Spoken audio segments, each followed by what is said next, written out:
In roughly 1 out of every 5 interactions today, someone will test you.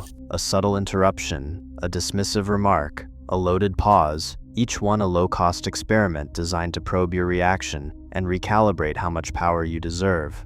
Most people fail without knowing they were tested. The difference between those who hold authority and those who lose it comes down to what happens in the seconds immediately after.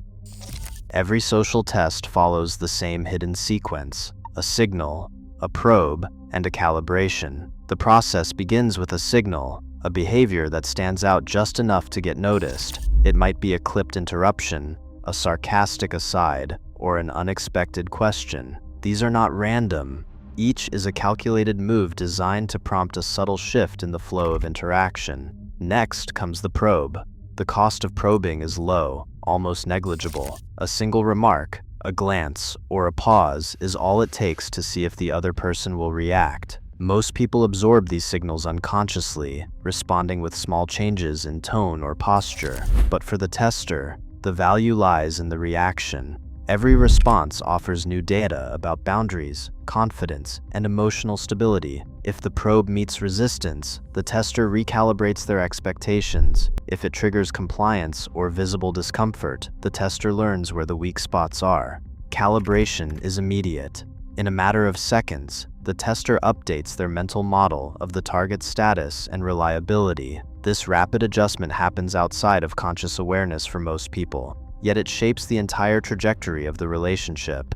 The model is efficient because the average probe costs almost nothing, no real risk, no lasting consequence for the tester. The process repeats until the tester feels they have an accurate read, or until the target disrupts the cycle. Social signal theory describes these exchanges as micro-negotiations. Each test is a data point, and each reaction recalibrates the balance of power. Before motives or intentions come into play, the mechanics of testing ensure that every interaction is a silent experiment in status and boundaries. Testing is never random. 4 distinct motives drive these silent probes, each with its own psychological fingerprint. The first is boundary regulation. People test boundaries to define where one person ends and another begins. A direct request, like asking for quiet after hours, or a mild pushback in conversation, serves as a low-risk way to clarify personal limits. In controlled studies, participants who set clear boundaries early are less likely to experience repeated testing later. This motive is anchored in the need for safety and autonomy. Dominance is the second engine. Here, the test is about rank. A clipped interruption, a challenge disguised as a joke, or an unsolicited critique functions as a status check. Social dominance orientation studies reveal that individuals scoring high on dominance scales deploy these tactics more frequently, especially in ambiguous group settings.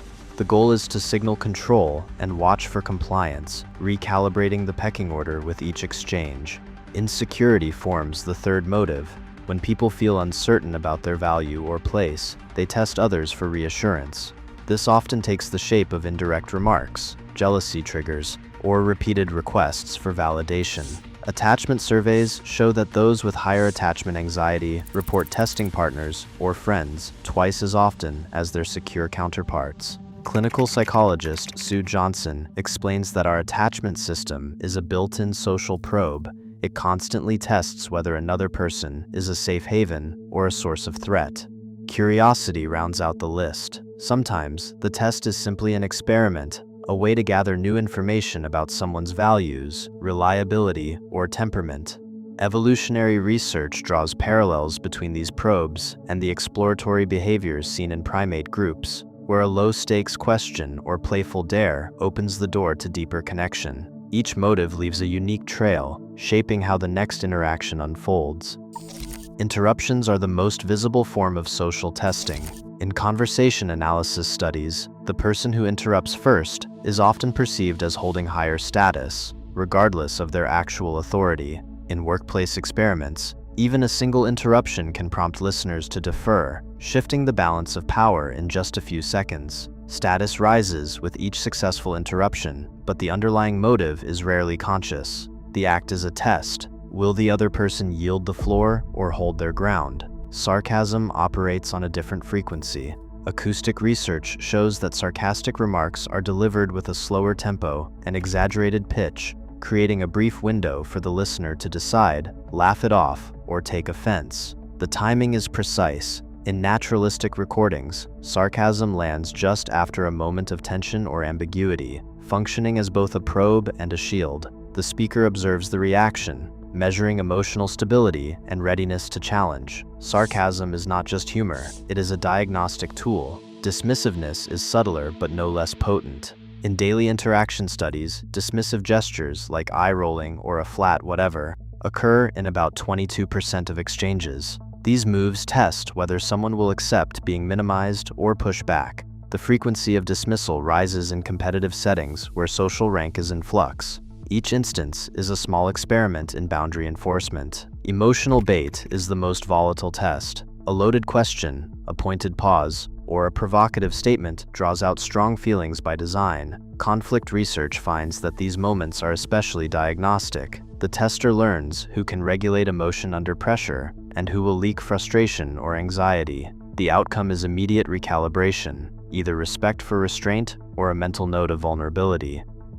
A single moment of visible reactivity, a voice rising half an octave, a flush creeping across the cheeks, can shift the entire balance of a social encounter. Observers pick up on these cues instantly. In laboratory settings, even a brief spike in vocal pitch or a fleeting redness in the face leads bystanders to rate the speaker as less competent and less stable. These physiological signals are not just private discomfort, they are public broadcasts. The autonomic nervous system, responsible for these reactions, evolved to prepare the body for threat, but in the social arena, the same signals are interpreted as loss of composure. Psychophysiologist Lisa Feldman Barrett explains, a social probe triggers a cascade of physiological reactivity, heart rate variability, skin conductance, and crucially, predictive brain networks that label the experience as threat or reward. The brain's threat detection system, designed for survival, does not distinguish between a real predator and a subtle jab in a meeting. Once triggered, it floods the body with adrenaline, narrows attention, and undermines the ability to choose a measured response.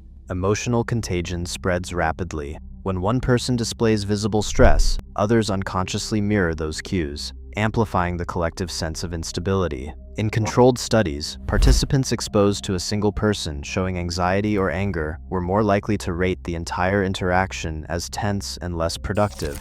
These autonomic markers, raised pitch, flushed face, trembling hands, signal unpredictability to everyone present. The cost is immediate: reduced perceived competence, diminished authority, and a mental note that the person is not fully in control. Yet these reactions are not destiny. The same research shows that when individuals maintain a steady tone and a neutral expression, observers infer calm and reliability, even under pressure.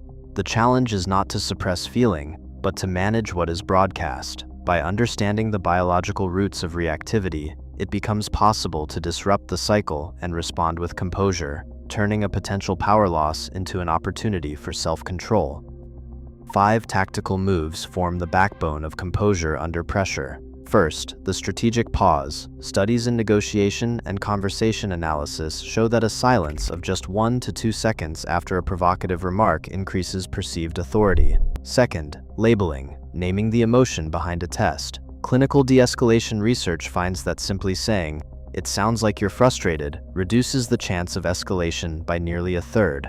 Third, assertive boundary statements. Clear, direct phrases like, "I'm not discussing this further," signal non-negotiable limits and raise compliance rates in field studies. The fourth move is silent mirroring, subtly matching the other person's posture or tone. Psychophysiological data reveals this lowers heart rate and tension, making confrontation less likely. Finally, reframing takes the sting out of a test by shifting the topic to neutral ground, recentering the discussion, and depriving the tester of emotional leverage. Each tactic is practiced quietly, turning inner rehearsal into outward strength. 2 versions of the same moment unfold side by side. In the first, a sharp interruption lands. The target's voice rises, frustration flickers, and the conversation splinters. The room tightens, eyes dart, and some faces withdraw. Authority slips away, and the speaker struggles to regain footing. In the second, the interruption is met with a measured pause. The target's tone stays even and posture unshaken. Silence settles, and the floor returns. Listeners relax, the exchange resets, and the original speaker resumes control. Across both scenes, the difference is unmistakable. Composure contains the test, keeping power anchored. When emotion stays in check, the room recalibrates, and the silent experiment ends with the responder still in command. Power in conversation is never static. It shifts with every exchange. In a world that rewards composure over reactivity, each test becomes an opportunity to define your boundaries. The true measure of strength lies in how you respond when the script is unwritten. What would you do next?